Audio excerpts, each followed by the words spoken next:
Hello guys, today is Sunday, March 9th, 2025, and I'm here today with another video. I have been working all week and it's just been incredible the amount of feedback that I've gotten from people because I'm starting to see that this economy is getting worse.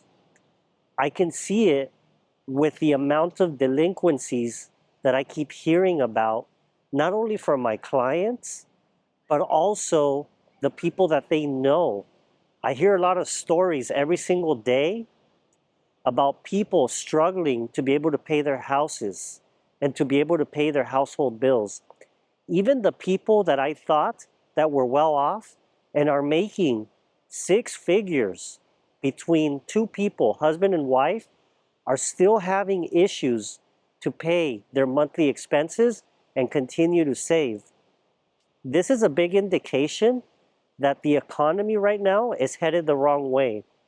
Now, the little bit of time that I do have to be able to go to the store and to be able to just look around to see what the sentiment of the local economy is where I currently live at, I do see that there's still a lot of people out there that are shopping till they drop. I'm not sure if this is because of the refunds that people are getting as of this moment. There's still a lot of people that are receiving pretty good tax refunds, but the majority of the people that I prepare their taxes for this tax season have been paying more. Why? Because the stock market actually performed a lot better. Not only that, but a lot of my clients that are retired, they had more money coming in the form of interest and dividends. So that's causing for people to pay more tax. Not only that, but you do have some pensions that still continue to give cost of living increases. So it's allowing some people to have a little bit more of money every year to be able to spend on stuff that goes up with inflation. But unfortunately, inflation has highly outpaced any other cost of living increase that the pensions, Social Security, and other sources of annuities are giving people on a yearly basis. Now, what do I see? I had a client this past week that just bought a house last year, doesn't even have a year with a home, and is already struggling to make ends meet. So unfortunately, he's going to sell the property to be able to have a little bit of liquidity because he overextended himself and didn't plan well enough when he bought the home. Not only that, but the people that allowed him to get that loan let him get into that home without having the necessary savings to continue to pay for the operating expenses for that house. So I feel like right now, the lenders are getting greedy. Some of the realtors are getting greedy, and they are actually putting people into homes that they cannot really afford. So, but the thing is they need to eat, right? So they're going to have to do whatever they can to be able to get these people in their homes and to get the commission. So who's buying all these overpriced homes? I asked one of my clients that's a realtor that is having a hard time making sales. It took this client over a year to find her client a home. And I said, well, what does he do? And he's an engineer, so he makes pretty decent money. But at the end of the day, if you are an employee, you're more subject to getting laid off in today's economy, especially if you are a high-skilled tech employee, because there's been a lot of layoffs lately. A lot of these good-paying jobs are at the risk of getting eliminated. So that's why it's very important for you not to overextend yourself, because at any moment right now, you could have a change of income, drastic change of income. Even my job as an accountant is not 100% secure. That's why every single year during tax season, I make sure that I reach a new goal as to how much I can actually save, or anything that I have that I feel like can be paid off. I continue to try to reach certain goals so that I don't feel so stressed. And that helps me sleep better at night. Not only that, but it allows me to do things like this, which is give you guys content on YouTube. And you know, the thing is I actually, when I started this new adventure of shooting videos and going on social media now, because I've never really been a person that's been on social media too much. I've always been very well reserved. I am not in it for the money. I am in it to be able to help people, to be able to educate people. And plus, it's very difficult for someone to make a living off of YouTube. For those people that do, it's a very small percentage. And from what I've read, and if you've talked to other people that are on social media, it's usually not the actual platform where you make the money from. It's from all the different sponsorships, all the different people that come to you and want you to advertise their product. But you have to be very careful as a social media influencer because there's a lot of products out there that are unnecessary. If my channel grew to the point where I thought that maybe I could have some product that I think that could benefit you guys, I would definitely tell you what it is, but I'm not at that point yet. And again, these videos, I do them because I feel like I have some knowledge that I can share, or maybe I have data that I can share that'll probably help you to make yourself a better person. That's the reason why I'm letting you guys know right now. I see these things every day. I deal with people every single day. Right now, I'm dealing with anywhere between 12 to 17 appointments a day. And throughout tax season, I probably touch base with over 1,000 different families just in the period of January through April. My little business is touching a lot of different people, so I can kind of give you a rough idea as to how the economy's headed and how I have seen people's spending habits change, or even people's political preferences as well. Because I can see that a lot of my clients that at one point were more to the left, some of them have gone all the way to the right, or they're actually now more neutral, which means that they're not too to the left, but they're not too to the right, which means that now we have a country that thinks different. And that is actually going to make this country go into a different direction going forward, because the sentiment of the people, it has shifted. And I feel like going forward, there's going to be a lot more knowledge going out there, especially with the situation where even the government themselves, they're trying to control the spending because they see the writing on the wall. They see that the country is going bankrupt. And so they are trying to curb that. And I think that it's very important for each individual family or each individual household to do their part to be able to also curb their spending.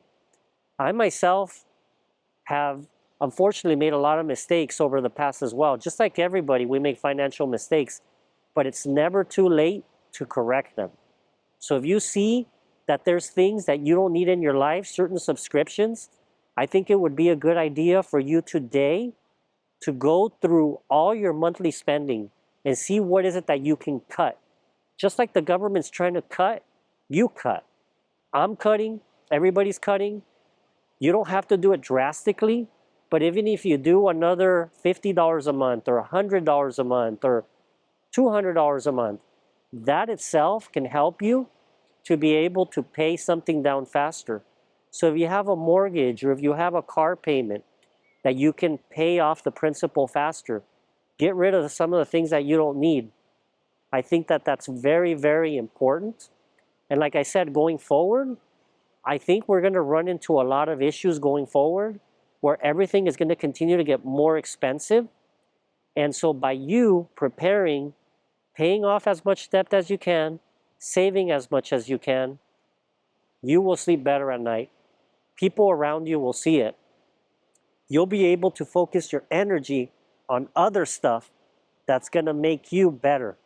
And not only that, but people around you are going to ask you how you did it, because you will be proud to be able to share that knowledge with other people. And I really do think that we are entering a new phase in the American economy. But in order for us to get there, we have to go through pain. All these people that got over leveraged with all these homes, eventually they're going to run into a lot of issues paying them. And like I said, I'm already seeing it.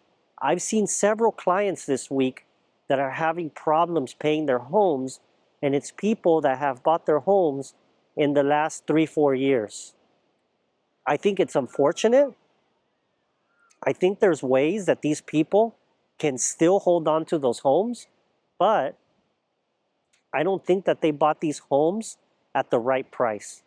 So even if they refinance that property at a low interest rate, unfortunately, they're still having to pay more for that house, where maybe if they decided to sell that house tomorrow, they would have to take a haircut on the price. Now, for that client that bought that home that hasn't even been there a year in the home, probably only like 8-9 months, literally, that person will probably sell that home and walk away even.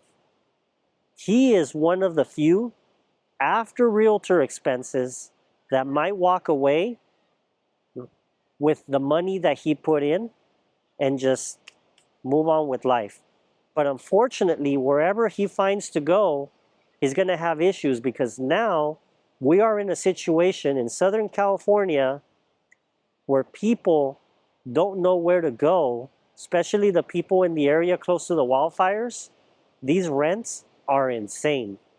People are paying a ton of money to be able to rent a home around those areas. Even in areas that are an hour away from where the wildfires were at, people are still continuing to price gouge potential renters and charge them 30, 40, 50% more than what a normal rent would be like, because there's a lot of demand.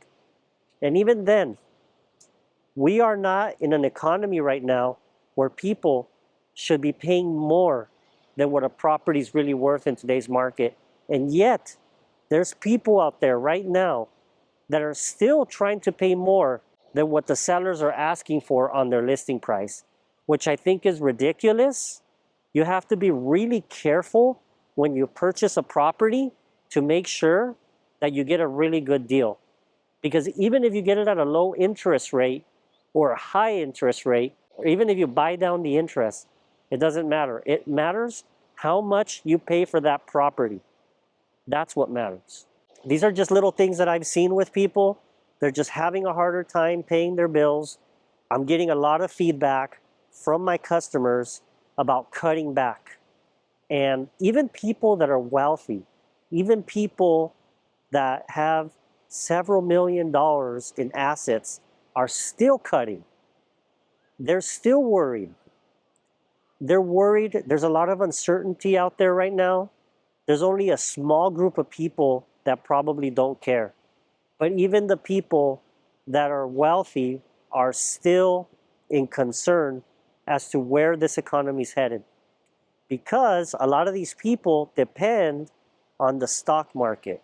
They're very heavy in tech stocks, they're very heavy in real estate, and they're very heavy in assets that could potentially plunge if something goes wrong, which I do think that eventually something's going to end up happening. We don't know what it is, but I do think that we will have a correction. Now, whether or not it will be a fast correction or a slow bleed, no one really knows. But lately, I have seen lower lows and lower highs, especially in certain markets. So that kind of gives me an indication that we have been in a downward trend. I feel like a lot of the euphoria that we had back before the new president took office back in January, I feel like now we're starting to see a slow bleed down, and there's a very good chance that this will continue for a while. And you know, the problem is is a lot of people, they don't pull out of these markets until it's too late. There's a lot of ways that you can go ahead and conserve your money and make sure that you protect it as much as you can, because at the end of the day, it's better to have a gain than to have a loss, or it's better to have a realized gain than an unrealized loss, which you could be holding on to your investments for 10, 15 years until they eventually recover. I do think that even if the assets plunge 20, 30, 40%, they will eventually come back. The problem is that no one knows what that period will be. It may be 15 years from now, maybe 20 years from now, but eventually all these assets do bounce back. And if you can go ahead and take advantage of the specials, and if you are apt to be able to save, you will be in a very good position so that all these assets can be carried down to future generations. So again, I just wanted to give a little bit of update, just continuing to enforce the fact that it's very important for the average household to do everything in their power to continue to save, pay down debt, and continue to do things that will make their household better. So I would like to leave this video here.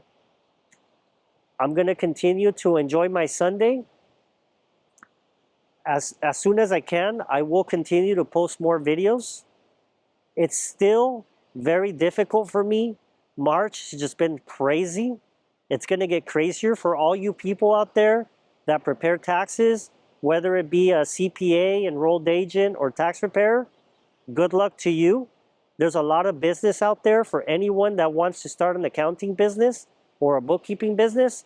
There's a lot of people out there that are still asking for help.